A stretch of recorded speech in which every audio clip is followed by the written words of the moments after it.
Significa que todo mexicano que tiene su dinero guardado en el banco, a esa tasa, buena aclaración, está perdiendo capacidad de pago. Su dinero le va a alcanzar para comprar menos cosas. Va a tener el mismo billete, pero todos sabemos que no es lo mismo 10 pesos o más billetes, pero no suficientes más. No suficientes más con comparación al precio de las cosas. Así no va a jalar. Un espacio para hablar de lo que nadie más habla. La realidad acerca de las inversiones inmobiliarias y los instrumentos financieros. Que después de tu negocio, son los instrumentos más comunes de crecimiento y protección patrimonial. Aquí no vendemos cursos, aquí no hay recetas, aquí no hay másters. Aquí somos dos personas dedicadas a esto, que te vamos a contar con base en nuestra experiencia y las de nuestros clientes, cómo sí hacerle para que las cosas funcionen. Yo soy Héctor González, director general de Prosperia. Yo soy Roberto Ibarra, director general de Kepen. Y esto es Así no va a jalar. Bienvenidos. Bienvenidos a su podcast favorito. Y vamos directo a Me agarraste en la pendeja aquí viendo. Para variar. Para variar. ¿Tu semana, mi Héctor? ¿Cómo estuvo? Chingón. Bien contento, bien emocionado. Cuéntanos una cosa que aprendiste. Una cosa que aprendí es que nos escucha gente y personas que yo había pensado que no iba a ser trascendente para ellos. La semana pasada, tuve el comentario de el presidente de un gran fondo de inversión internacional que opera en México. Jorge, muchas gracias por el comentario. Haciendo referencia a los temas que platicamos aquí, que yo pensaba, mis pendejadas, o sea, este cuate no tiene tiempo ni de resolver los temas importantes a veces, y se dio el tiempo de escuchar nuestras pendejadas, de mandarnos un mensaje, de hacernos referencia a más contenido interesante. Yo pensé que nomás mis tías me escuchaban. Ahora me doy cuenta que hay mucha gente valiosa que ve valor en nuestras estupideces, güey. Entonces, ¿Y a qué contenido te mandó? Para hacer referencia. Sobre los temas de cómo he dicho muchas veces que hay muchos gigantes en la industria inmobiliaria que están dormidos, o que están temerosos, o que están poco reactivos. Bueno, pues este es de los gigantes más grandes en el juego. Más grandes, órale. En el juego global. Y resulta que no nomás no está dormido, o sea, resulta que está muy activo y operando más como una startup que como el gigante que conoce a todo el mundo. Entonces, gran lección, gran mensaje. Muy, muy, muy agradecido por este tema. Y te mandó al podcast, ¿no? Y me recomendó un podcast muy fregón que se llama Do You Miss the Office, que está haciendo Ivanhoe Cambridge. Vale la pena que lo escuchan. Si extrañan la oficina, búsquenlo. Debe estar en todas las plataformas. Yo lo escuché en Spotify. Bien fregón, bien interesante. Creo que en un par de semanas saldrá un episodio al respecto de estos temas. De esos temas, pero vale la pena que lo escuchen.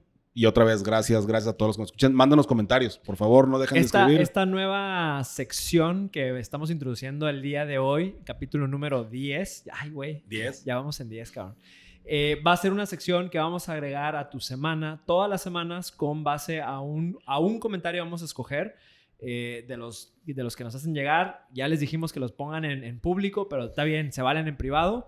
Y vamos a hacer referencia a eso y algún tema que para todos pueda aportar. En este caso, chéquense el podcast que se llama Do You Miss the Office? Y yo también les recomiendo mucho el documental que salió en Hulu en Estados Unidos del caso de WeWork.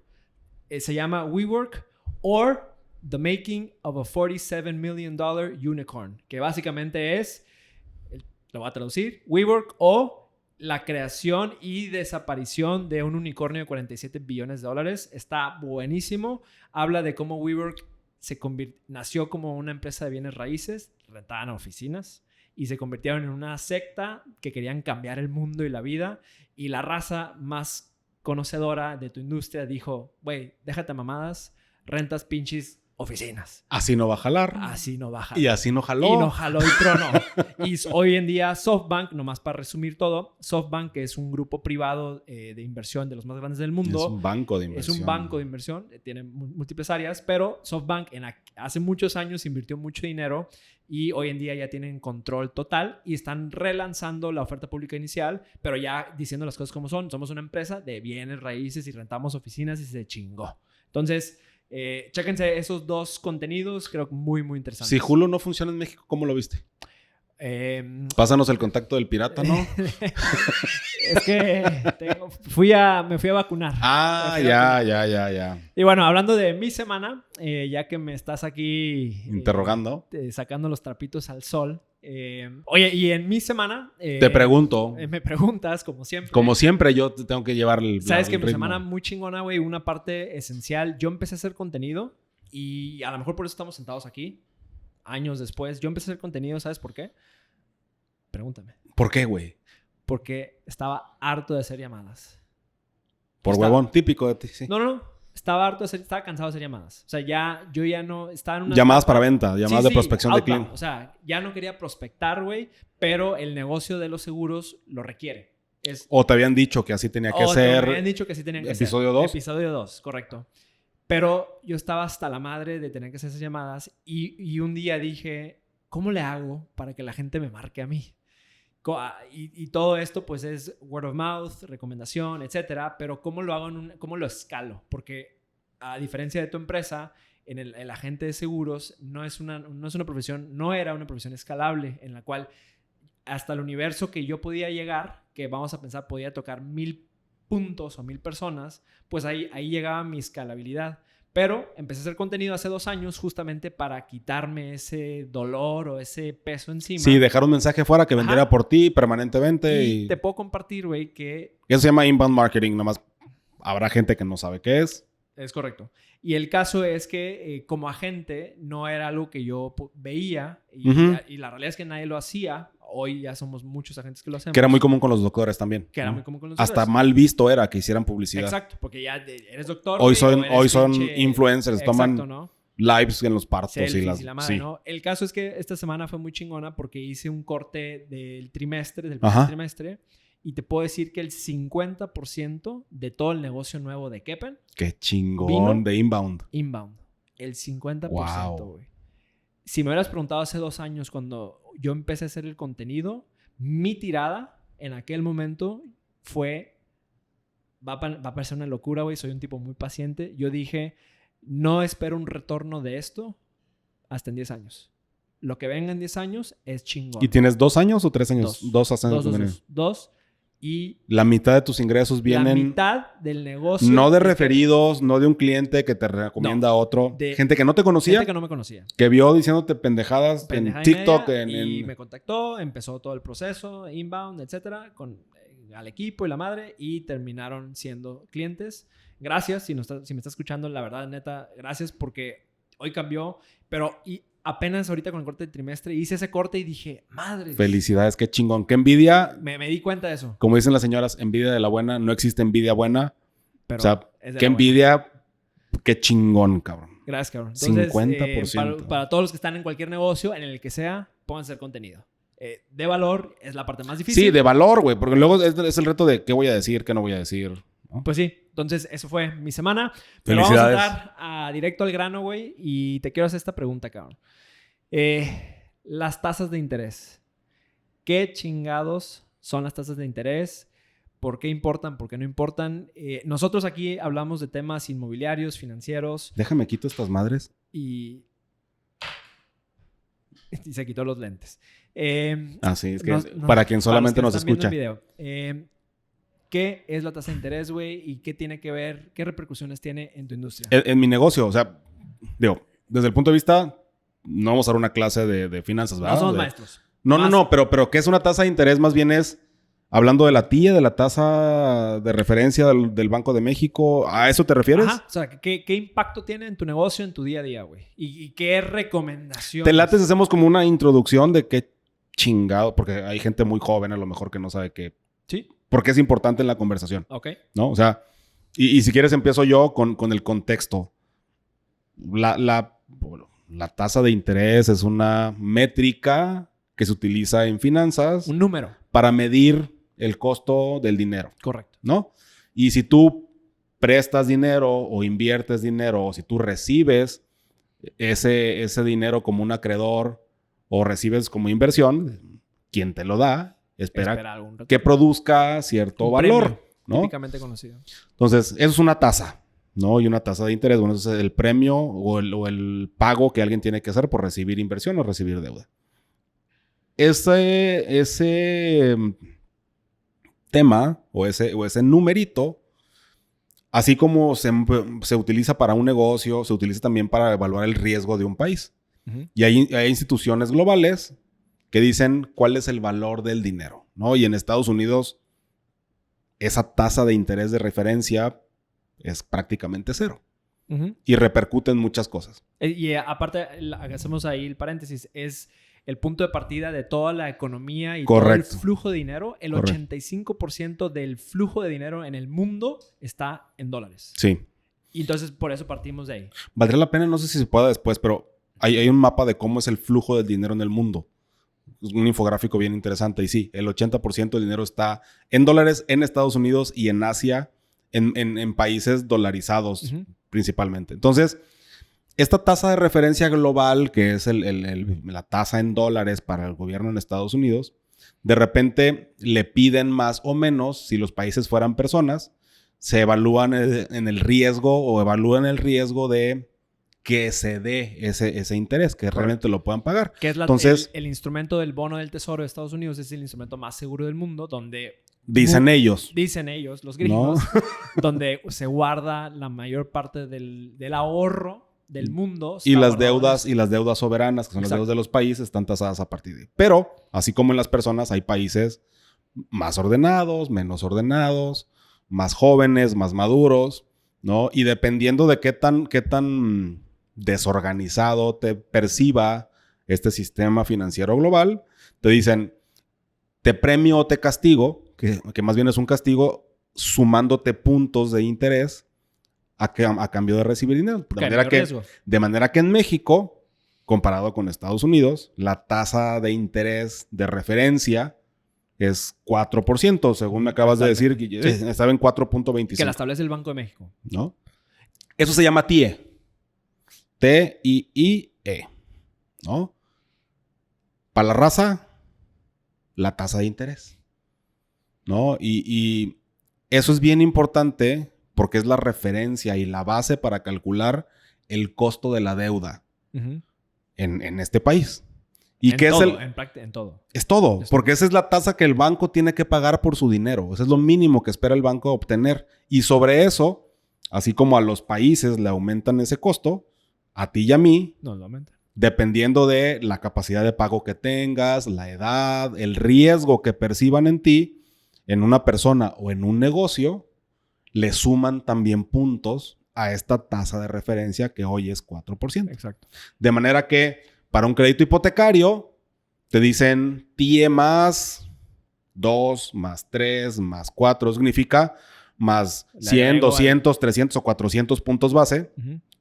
Que es 2%, que es como se refiere en economía, es un tema de referencia, pero si la tasa es 4 y te dicen más 2, la tasa para ti será un 6. Correcto. La tasa más 3, etcétera, ¿no? Tú haces la mate. Y eso cambia dependiendo para qué quieras el dinero. Si quieres comprar un carro, la tasa es más alta porque la garantía, pues es una cosa que se mueve, es un mueble, como se dice en el norte del país, que choca, que pierde valor y que pueden pasar muchas cosas. Eso tiene un riesgo alto y ese riesgo tiene un costo el dinero. Si es para una tarjeta de crédito que vas a usar en lo que tú quieras uh-huh. y tienes 20 años y te llamas Héctor González, pues esa tasa va a ser un tazonón gigante porque eres de alto riesgo. Eres de alto riesgo, ¿no? Si es para comprar un inmueble, bueno, ya ustedes entenderán el concepto. En el tema inmobiliario es bien importante porque al bajar la tasa, y aquí ayúdame un poquito, venimos de una época, los que serían 24 meses anteriores, uh-huh. 20 meses hacia el pasado, esta tasa llegó a ser 7. 8.25. 8.25 llegó a tocar. Entonces... Y aquí es importante hacer la siguiente aclaración. Oye, ¿qué banco le pone ese TIE más 3 más 4? Ojo, ahí te va. El Banco Central de México imprime dinero y se lo presta a los bancos comerciales y al banco comercial le dice, tú me debes a mí, TIE. Y el banco comercial se voltea con Héctor, con Roberto y con Juan, Pedro. Es una cadenita. Imagínate que tu abuelo te da 100 pesos. Es una cadena. Y el caso es que al final del día, al que le debemos todos es al Banco Central de Estados Unidos. Exactamente. Si lo queremos para acabar pronto, ¿no? Sí. Al Tesoro de Estados Unidos, que es el que concentra la mayor cantidad de dinero y de riqueza en el mundo, que dice, yo les presto al 0 a Alemania, o al 1 a Alemania, pero a Brasil, pues al 5, a México al 4, y una serie de cosas, claro. Y dependiendo de muchas cositas. Y entonces México te dice, bueno, yo como país, a los bancos, a Banco del Pacífico, le presto a lo que me prestan a mí, más ciertos puntos. Es la tasa de referencia, tasa interna de referencia para México. Y luego el banco le va a decir a Roberto, bueno, pues si yo tengo que pagar un 8.25, te voy a cobrar. Pues yo me quiero ganar por mi servicio de administrarte esa deuda, pues 2, 3, 4, 500 puntos base, dependiendo del riesgo que vea de que no me pagues, para en el balance poder pagarle al Banco Central de México y que el Banco Central de México le pueda pagar a sus acreedores globales, ¿no? Y los últimos 25 años, regresando a lo que comentabas. 24 meses, vamos a hablar de los últimos 24 meses. Bueno, México como contexto. Estable, últimos 25 años estable. Muy a partir de la estable. autonomía del Banco de México, al 95. Es correcto. Y los últimos 24 meses veníamos de una etapa, siempre está muy correlacionada la inflación. Es correcto. Con la tasa de interés. Porque tiene todo que ver. Es el costo del dinero se refleja en el costo de las cosas. Correcto. ¿No? Todo mundo tiene que pagar ese dinero para producir cosas. Todo el mundo se apalanca o pide dinero prestado para producir. Si ese costo aumenta, pues alguien lo tiene que pagar. Ok. Y adivina quién lo paga, pues tunas y lloviznando, ¿no? Es así. Eso hace que los precios aumenten. La inflación es lo que mide ese incremento. Correcto. Del precio de los productos, no del valor, del precio de los productos que todo mundo consume.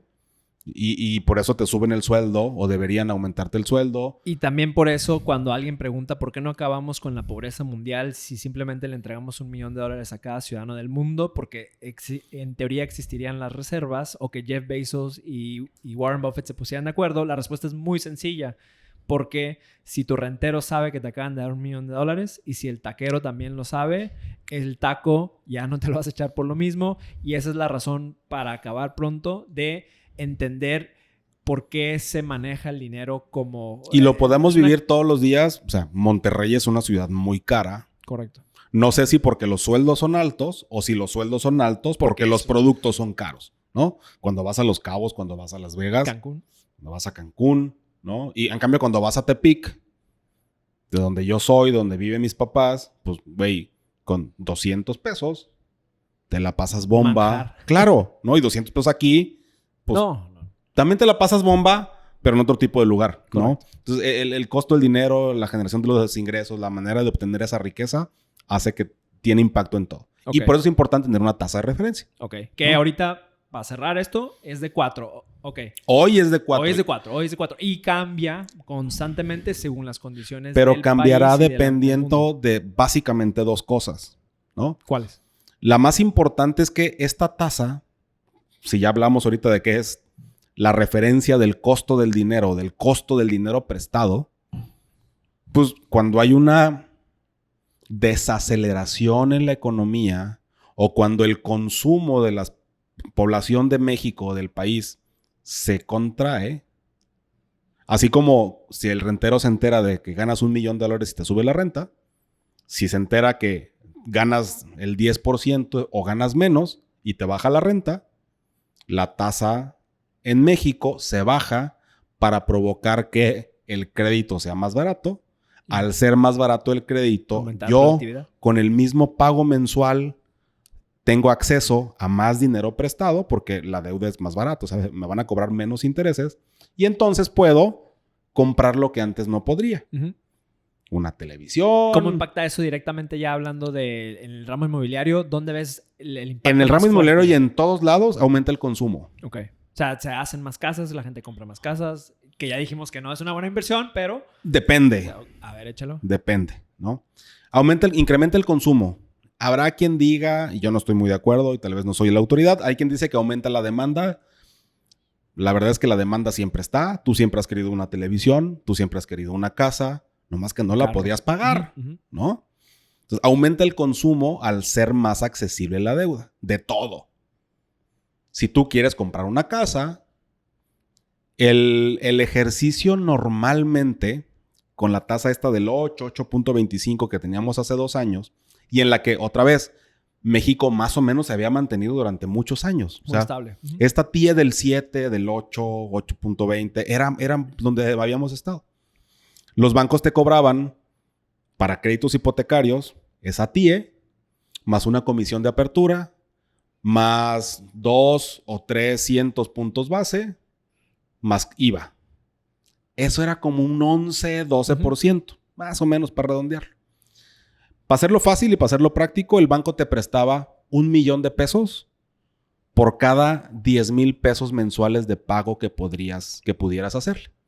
Entonces la cuenta era muy sencilla y te decían, si tú ganas, vamos a ponerle 100,000 pesos, tu nivel de endeudamiento máximo, que es otro tema del que tenemos que hablar, pero te decían, yo te presto hasta el 35% para una hipoteca de lo que ganas. O sea, yo asumo que me puedes pagar y que puedes llevar tu mismo nivel de vida pagándome el 35%, a veces hasta el 40% de tu ingreso mensual. Entonces, si ganabas 100,000, tú podías pagar de hipoteca de 40,000 pesos, ¿no? Uh-huh. Y luego, si eso lo llevas... O sea, 4 millones de pesos podía valer la casa. De deuda, no. Te prestaban 4 millones de pesos. Pero el banco no te presta... Típicamente no te presta el 100% de la casa. Te piden un 20% entre enganches y cositas. Entonces, tú tenías acceso con 100,000 pesos a 4 millones de deuda, más un 20%, vamos a ponerle 5 millones de pesos, y es el valor de inmueble al que podías acceder con ese crédito hipotecario. Pero, ¿qué pasa cuando el costo del dinero se va a la mitad? Se viene de 8 a 4. ¿Qué pasa? Pues resulta que ahora te puedes tener acceso a un crédito mayor. Y ahora por cada 10,000 pesos... Asumiendo que los bancos bajen la tasa al consumidor final. Lo bajan. Es que la tasa de referencia es eso. Y un consumidor siempre es... La tasa es la tasa de referencia. Más, y cada banco, ese TIE más lo que tú quieras, claro, es decisión del banco para la persona. Entonces, los bancos obviamente compiten y son más o menos estándares para los mismos perfiles. Entonces, si el costo de referencia baja... Los más que le ponen que se mantengan igual, ¿no? Que típicamente es lo que sucede. Siempre es TIE más 2 para un crédito hipotecario. TIE más 2.5 dependiendo del nivel de riesgo. Entonces, si antes te costaba 12% el dinero entre comisiones, impuestos y todo esto, ahora te va a costar el 6%. ¿Qué significa? Que ahora tienes acceso a un 30%, 40% más de deuda por el mismo monto de pago mensual. O sea, tus 40,000 pesos te van a alcanzar... para 6 millones, tal vez. Entonces, puedes decidir si compras 2 casas o compras una casa y inviertes el otro en otra cosa, o compras una casa más grande, o compras una casa en mejor zona. Pero la gente, el inversionista sofisticado, yo creo que esto sí lo considera, pero la gente normal, como tú y como yo, es que ahora resulta que, híjole, ¿cómo le hago para no regionalizarlo tanto? Pero las ciudades en México se mueven, imagínate que el centro, el epicentro es lo más caro y alrededor de eso van reduciéndose los precios de las casas. Hablando de casas, ¿no? Tú antes tenías que vivir a 40 minutos de la zona cara porque podías pagar un precio. Ahora, como te prestan más, te puedes acercar. Te vas a acercar. Entonces, Pero consumo... todos se pueden acercar. Entonces, todo mundo se va a acercar. Todo mundo. O se va a acercar a la zona más cara, o se va a quedar en las mismas zonas, en la misma percepción de valor, con un producto más grande, con un producto mejor. ¿Eso qué pasa? La dinámica de consumo se modifica. Otra vez, la demanda sigue siendo la misma. La necesidad de vivienda sigue siendo igual. Nomás el consumo, poder, el patrón de consumo... Más poder adquisitivo. Se modifica. Y no necesariamente sé si es correcto decir que es más poder adquisitivo. Simplemente es el costo de la deuda es menor y te permite... pagar otra cosa. No lo sé. Economistas, corríjanos, ¿no? Somos unos animales aquí. Pero, obviamente, eso cambia el patrón de consumo en la industria inmobiliaria. Ok. Entonces, ¿ahorita qué va a pasar? Ahorita, ¿qué va a pasar? Y antes de decir qué va a pasar, platícame tú qué onda con el tema financiero, porque creo que de ahí vamos a ligar lo que puede pasar. Ok, pues mira, ahorita una persona, vamos a pensar que la mayoría de la gente que guarda su dinero en la banca tradicional... Exacto, porque si los bancos bajan el costo, o sea, si el banco te presta más barato el dinero, el banco obtiene dinero también de tu quincena, de mis ahorros, de los ahorros de todo mundo. Ajá. ¿Qué pasa cuando el banco puede obtener menos rendimiento? El banco te da a ti menos rendimiento como un ahorrador. Ajá. También. Y evidentemente esto hace que si en el pasado, vamos a hablar de cuando las tasas estaban en un 8.25. Correcto. Entonces tú, Juan, Pedro y María tomaban una decisión financiera de inversión en un negocio, en lo que fuera, con base en ese 8. Y decían, a ver, si yo pongo mi dinero a trabajar en mi negocio, la típica que a mí me dicen todos es, yo lo puedo dobletear en un año. No es cierto, nadie lo hace, pero así me la cuentan, se cuentean todo el mundo. Así te la digo yo. Así se la cuentea todo el mundo, ¿no? Yo dobleteo mi lana todos los años, entonces no lo pongo en el banco. Órale, Simón. Y aquí quisiera. Entonces, está en 8 y dices, bueno, pues si guardo mi lana en el banco, no me dan el 8, me dan un cachito abajo del 8. Pero sin jalar. Pues sin jalar, sin hacer absolutamente nada. Entonces lo guardo. A ver. El dinero se guarda. Y platícame cómo ese 8 o ese número, lo que sea, decides que es alto o bajo. Tiene que ver... Es percepción de... Pero tiene que ver con la tasa de inflación, tiene que ver con el incremento No, porque nadie considera la inflación ahí. Nadie. Pero para ti tendría un impacto, para mí claro, como persona. O sea, claro. Creo que eso es importante, ¿no? Si el precio de las cosas sube más rápido que la velocidad a la que tu dinero gana valor, son como dos curvitas, ¿no? Si las cosas son más caras, o sea, si la inflación es 10 y la tasa es 8, tu dinero, aunque crece, no crece tan rápido como el precio de las cosas. Correcto. Entonces tu dinero vale menos o tu dinero te alcanza para menos cosas. Te me adelantaste. Perdón. Eso eran 8. La gente tomaba una decisión y decía, si yo lo reinvierto en mi negocio, me gano el 15 jalando. Ajá. A lo mejor me gano el 8 sin hacer nada. Ajá. Chingón. ¿Qué pasa ahorita en condiciones de 4? Pasa justamente eso. Acaba de salir el dato de inflación. Al momento de grabar esto, estamos en abril 2021. No sé cuándo sale el capítulo. 4.67% anual. La inflación. Año contra año. ¿Qué pasa si la tasa de referencia está en 4? Significa que todo mexicano que tiene su dinero guardado en el banco... A esa tasa, buena aclaración, está perdiendo capacidad de pago. Su dinero le va a alcanzar para comprar menos cosas. Va a tener el mismo billete, pero todos sabemos que no es lo mismo 10 pesos. O más billetes, pero no suficientes más. No suficientes más con comparación al precio de las cosas. A mí me encanta y me encantaba más de niño. Mi jefe... Otra vez, la gente más joven a lo mejor no le tocó, ¿no? Pero tu papá y mi papá, en los 70, cuando se casaron y cuando estaban pensando en tenernos y todo esto, vivían una época de hiperinflación. Ajá. Los precios crecían rapidísimo y de tasas de referencia también muy bajas. Una economía muy cerrada. Los precios cambiaban diario, ¿no? Entonces mi papá de repente de niño me platicaba cuánto ganaba de sueldo, cuánto... Millones. Y todo lo asociaba, para empezar todos eran millones, pero todo lo asociaba a cuánto costaba un bocho, un Volkswagen, porque los coches eran los que reaccionaban en el punto de referencia, era tan acelerado. Entonces me decía, yo ganaba 100 pesos al mes y eso me alcanzaba para comprar un bocho. Si sumaba todo en el año, era para comprar un bocho al año. Pero el año siguiente ganaba 2 veces eso y me alcanzaba a comprar un tercio de bocho. Entonces esas referencias... El de papá era con el bocho. Mi jefe era con el bocho, güey, ¿no? Hoy las haremos con la cheve, ¿no? De que cuando yo empecé a estudiar, la caguama costaba 12 pesos. Es eso. Ese es el impacto de la inflación contra el crecimiento de tu dinero guardado. Si te sigue alcanzando para comprar lo mismo, ¿qué más da que la cerveza valga 50 pesos contra 12? Correcto. Pero si te alcanza para menos caguamas... Ahí se complica. Ahí sí hay problema, ¿verdad? Y ahí ya no es una clase de economía esto... Y ya te contesté yo qué pasa ahorita. No me has contestado. ¿Qué pasa? La raza pierde capacidad sobre su dinero. Claro. La gran mayoría del dinero en este país ahorita está estancado, guardado en los bancos, ganando tasas negativas. Perdiendo valor. Lana. Y entonces, el que le sabe debiera decir, saca tu dinero y ponlo a trabajar. ¿Cuál es el gran problema de ese saca tu dinero y ponlo a trabajar? Que llegas a la pregunta, ¿y en dónde chingados lo pongo? Y lo primero que se viene a la mente es, me voy a un fondo de inversión en bolsa, el que tiene esa capacidad, digamos, el que conoce algo de ese mundo, poca gente. O la segunda, la más fácil, me voy y me compro un bien inmueble, el que pudiera pensar en eso. Y tú crees que ya me contestaste, pero a ver, esa tasa de referencia comparada con la inflación hoy es menor. Es menor. Pero una cosa es tu dinero guardado en el banco. Ajá. ¿Qué onda con tu pensión? ¿Qué onda con las Afores? Ese es otro tema. O sea, las Afores siguen creciendo Acuérdate que a la misma velocidad de referencia de la tasa las interna. Afores... No. Es punto y aparte. Porque las Afores invierten en instrumentos, en títulos. Y dichos títulos están invertidos en una empresa o en bonos. Y entonces gobiernos, las Afores están por ahí cachito. Y un poquito más.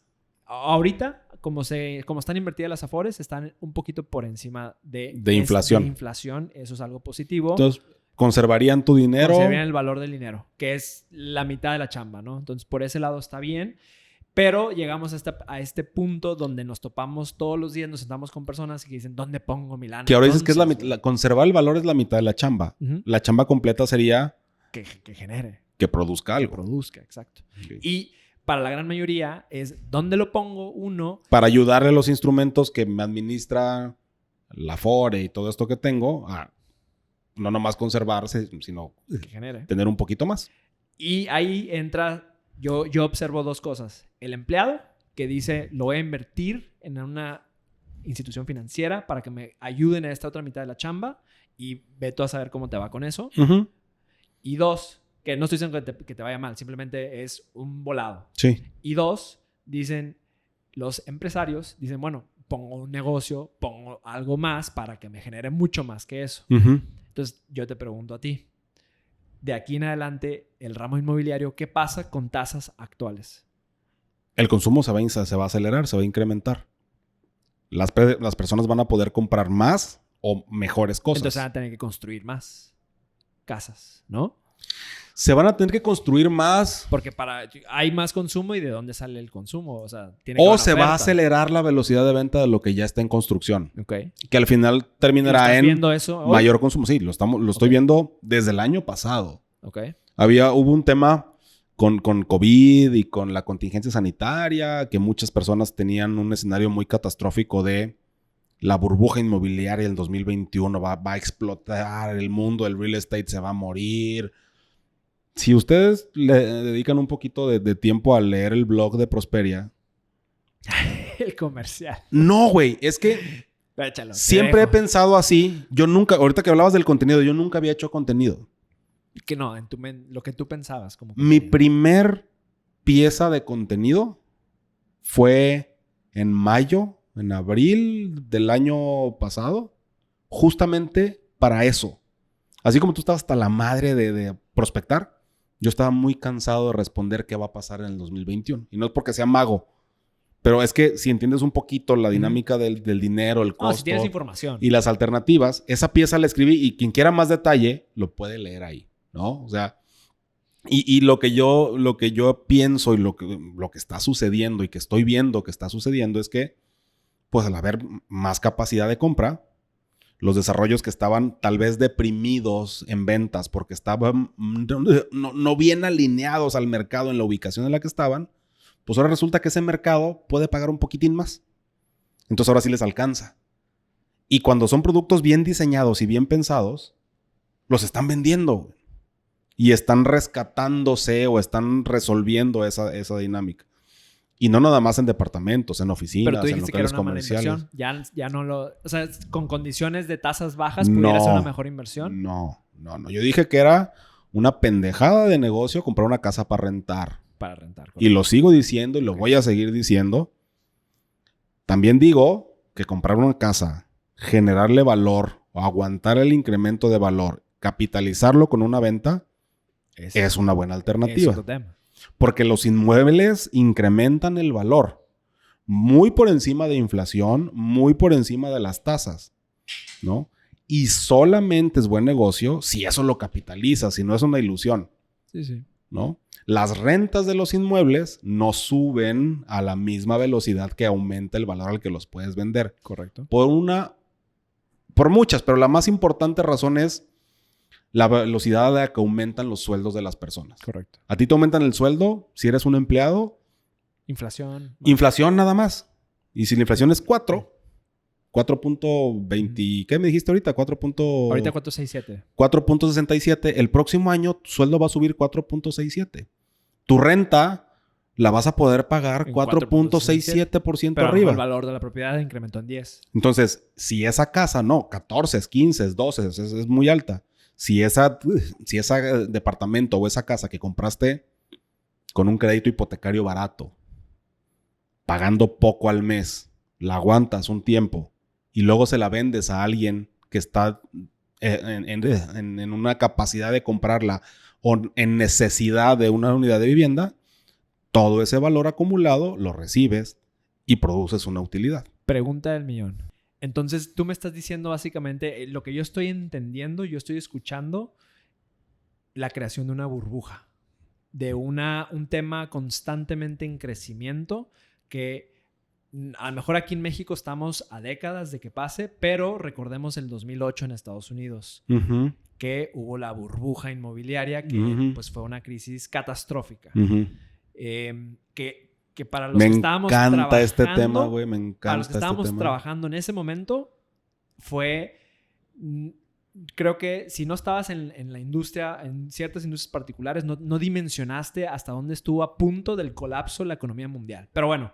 Pero es bien diferente. Es súper diferente. Okay. Esa es la pregunta. O sea, yo escucho, todo me indica burbuja, eventualmente. No. ¿Por qué no? Si me dices que los precios incrementan 14% siempre, pero la gente nomás puede pagar su ingreso, ¿on tal truco? O sea... Es que no hay truco, mira. A ver, explica. La burbuja del 2008, burbuja, que luego es un término de colapso, sobre oferta, burbuja. Esa madre falló. El sistema de préstamos. Porque te prestaban dinero. Ninjas. Sin evaluar el riesgo, la calidad que tenías como pagador o ignorándola. Hay un término que muchos escuchamos, subprime, inferior al mejor, bueno, sí. ¿no? O sea, así como la carne tiene prime, choice, sub, ¿no? Hay sub bueno eran o pedorro, suadero. pues. Sí. Eran acreedores de muy mala calidad. Y el negocio de las hipotecas en Estados Unidos funcionaba que había bancos que agrupaban estas bolsas de hipotecas, ¿no? Y para disfrazar los malos acreedores de los buenos, las mezclaban, güey. Entonces te decían, en esta bolsita tengo 5 buenos y primero eran 5 malos y todos los demás, 5 prime, 5 subprime y otros 90 normales, choice. No, 5 guayo, 5 choice, 90 choice y 5 chuletón de agostadero, ¿no? Y empezaron a mezclar porque el dinero era muy barato. Y se basaron en algo que yo siempre critico mucho, es el comportamiento de los precios de la oferta inmobiliaria. Justificaron la demanda en cómo los precios subían. Históricamente. Y como los precios estaban subiendo mucho, dijeron, vamos a prestar porque el valor de las garantías es muy alto. Pero otro no. Esa casa va a valer solamente si hay quien te la pueda comprar. Y quien te la está comprando es un güey que no le alcanza para pagarte el crédito. Si lo aprietas tantito, te la va a dejar de pagar y la casa que suponías que valía 100, realmente valía 40. Eso es una burbuja. Ok, ¿y en México por qué no? ¿Porque en México los sistemas de préstamo entonces no van a hacer eso? No, porque en México la diferencia es que tú sí puedes pagar los mismos 40,000 pesos. Simplemente te dicen el crédito es más barato. El costo de la deuda se va a reducir, pero no te estoy diciendo que, como en Estados Unidos, te decían, tú con 40,000 pesos podías pagar una casa de $50,000. Ahora te van a decir, tú con 5,000 vas a poder comprar una casa de $70,000. Y no le hace que no tengas empleo fijo, no le hace. Como que el dinero es tan barato y como quiera yo lo voy a empaquetar y te voy a revolver ahí con otros, que no pasa nada. Bueno, fue tal la revoltura de gente no calificada. Aquí en México el banco se va a asegurar que tengas esa calidad de crédito. Simplemente el costo es inferior. La regulación financiera en México es lo que sí va a pasar, y otra vez hay que tener mucho cuidado como comprador, es que al aumentar el consumo, los desarrolladores van a aumentar los precios de manera más acelerada. Okay. Y eso está bien. A mayor demanda, el precio sube. O sea, esa es lo que tienes que tener muchísimo cuidado como comprador, es no asumir que el incremento del valor de la casa que estás comprando se va a mantener a la misma velocidad. Ya. O sea, siempre la relación está en cómo incrementan los sueldos de las personas, cómo se aumenta el valor del ingreso de las personas versus la percepción que tienes del valor de las casas. Complejísimo. No, güey, está bien fácil. O sea... No, o sea, complejo en el sentido de que quien no está en esto sí. Y trabaja en la empresa X, hace su chamba en su día a día con su Excel, haciendo los reportes que haga, que tú, o sea, esta toma de decisión que típicamente es emocional. Muy quiero emocional. vivir en la colonia X y quiero que mis hijos vayan a la escuela Y. Pues todo este contexto macro pasa como, pues la puedo pagar ahorita, ¿no? Y ya. Y ya. Y en todo México hay casos de ciudades en los que hay calles que tienen expectativas de valor altísimas, porque es que yo cuando la compré la casa hace 30 años, 5 años después valía el doble y quieres que durante 30 años siga duplicando el valor. La verdad es que no va a pasar. Yeah. Hay un término que se llama ciclo de valor inmobiliario, que literal es un sube y baja. Es una montaña rusa para ajustarse a estos temas. Exacto. O sea, hay mucha necesidad de consumo, los precios se incrementan, la plusvalía... ¿Esa información es pública? No, no es pública. No existe esa información públicamente. Ok. Bueno, pero mándenme un correo y se las paso, güey. O sea... Ok. Eso es lo que hay que medir. O sea, el valor de los inmuebles no aumenta siempre a la misma velocidad. Incluso se frena, incluso decrece. 2008 en Estados Unidos el valor decreció. Y no fue que decreciera per se. Se ajustó a la realidad que tenía antes. Generalmente mantienes crestas y valles muy uniformes a través de la historia. Digamos que hubo una aceleración hacia arriba muy fuerte. Y luego regresó. Claro. Y luego otra vez. Corrección se empinó. O sea, y luego regresa. Fue un mal momento. ¿no? Y aquí en México pregunta, ¿de crecimiento en los últimos años o décadas ha habido? ¿De crecimiento de valor? Sí, o es un tema muy regional. No, más bien México está saliendo de este valle que nos dejó la crisis financiera de Estados Unidos 2008, 2010. Esta condición de la crisis sanitaria hizo que el costo de la deuda se redujera. Entonces, hoy tenemos acceso a más dinero prestado y al reducir la tasa de interés, esta condición económica peculiar para acelerar el consumo, pues resulta que el dinero es más barato, prestado y en una tasa del banco. Entonces, la gente está migrando a otro tipo de instrumentos, como el inmobiliario, y seguramente habrá otros más de metales y cosas así, pero está migrando, está moviéndose ese dinero a una industria que venía deprimida o que venía lentona y que todo el mundo creía que iba a terminar de rematarlo y está sucediendo todo lo contrario. Ok. ¿No? Yo creo que Entonces, en resumen... Vienen 2 años muy buenos para ser desarrollador inmobiliario. Ok. Eso es lo que quería escuchar. Y para resumir y regresarnos al tema de la tasa de interés, y el propósito de este podcast es decirte cómo sí hacer las cosas. Entonces yo creo que podríamos concluir en algunos puntos. De entrada, debemos de invertir en instrumentos que nos generen más valor que la inflación. De entrada. Ese es como el must. Que si está en el banco el dinero, no es nada en contra de los bancos, simplemente es hoy las condiciones no lo dan. Porque ellos pueden cobrar menos por él también. O sea, no es que sean tan ojetes. Exactamente. Y 2, diversifica. Invierte en instituciones financieras, casas de bolsa, instrumentos inmobiliarios, que dentro de los inmobiliarios hay una gama y vale la pena platicar. Sí. Y todo este rollo. Y a la par, creo, esta es mi opinión muy personal, especula. Y prepárate para el sube y baja. Y prepárate para el sube y baja. Que eso es la especula. Okay. ¿No? O sea, no se vayan con la finta de que la plusvalía va a estar en 14, 18% como hoy. Vas a ver que así suben los precios. Okay. O sea, compra inteligente. ¿No? O sea, por favor no compren para rentar. a menos que compren a un valor suficientemente descontado. O sea, Friends and Family. Muy pronto, muy barato, ¿no?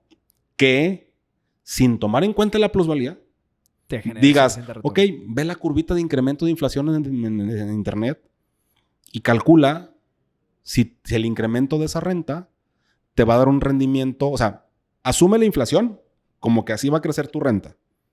Calcula 4% en los últimos 10 años. Calcula que el precio de tu inmueble debe estar un porcentaje por debajo para darte un rendimiento del 10-12. Significa que con la inflación del 4, tú tienes que comprar con un 10 o 12% de descuento. De descuento, ya. Ahí está el truco. Ese es el truco. Entonces, donde veas que el valor que te están ofreciendo se repite en la zona y sobre ese valor de base estás entre un 8 y un 12%, esa es una buena compra si lo que quieres es rentar y te das con un 10 al 12% de rendimiento anual sobre inflación.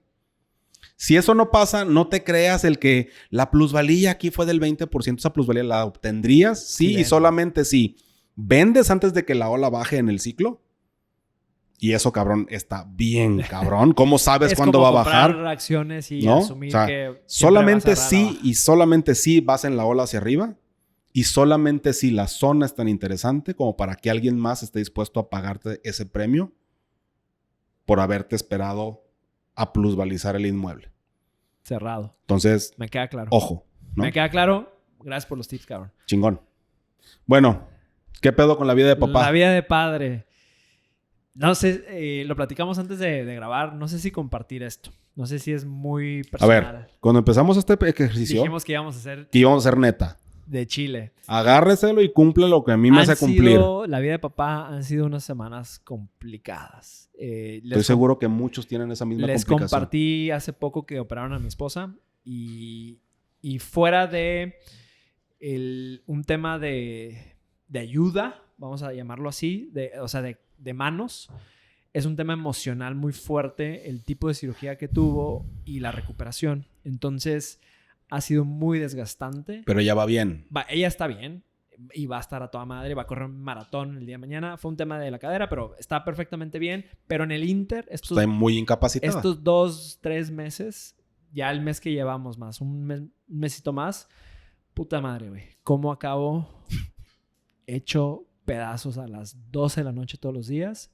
Y sé que me tengo que levantar el siguiente día lo más temprano posible para que me rinda. Y ha sido muy complicado. Güey. Y es cansado porque eres papá, mamá, director general de 2 negocios. Todo. Mi esposa tiene una heladería y te compartía el fin de semana. Terminé yo... Saludos, Alberto. Terminé yo gracias por no ir, huevón. no. ¿Él sí fue? Él sí fue.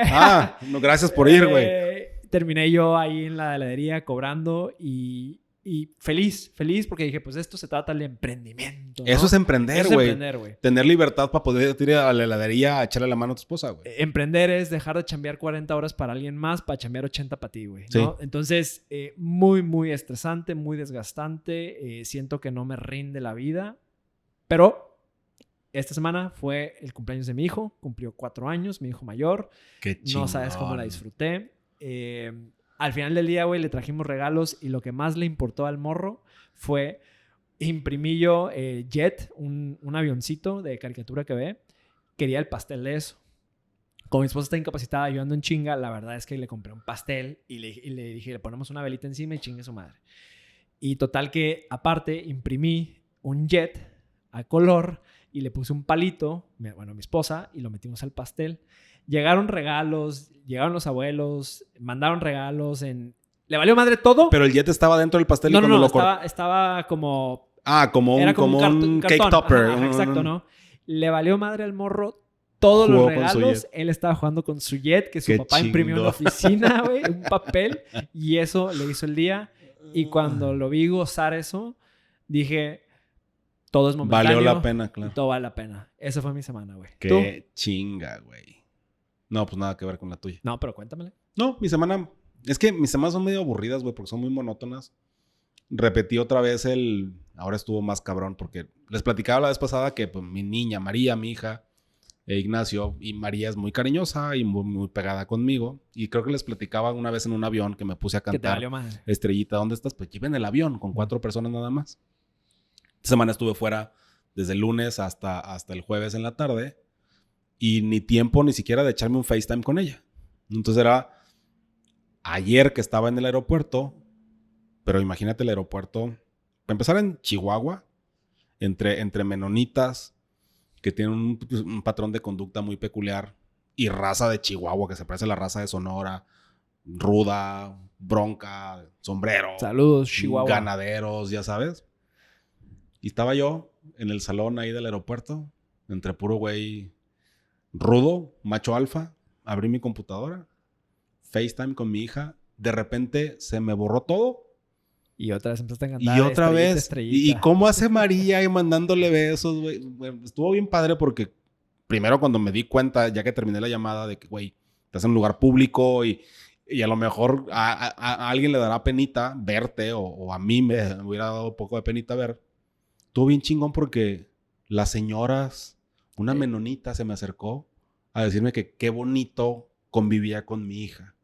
Y me llevó un pedacito de pan que tenía. Así como que qué padre ver que un papá sea tan cariñoso a pesar de estar en un lugar tan público. Entonces no sé, güey. Ser papá está bien... No sé, güey. Es bien cabrón, bien difícil, bien pesado. Los quieres regalar. Vacunados. Pero cuando eres papá y tienes ese apego con tu hijo, así como dices tú del avioncito, y dices, cabrón, este momentito vale la pena. Esto es la vida. Los próximos 30 años que voy a estar batallando con este par de cabrones que no me dejan dormir. Espero que no sean 30, güey. Ojalá. Si salen como yo, a lo mejor sí.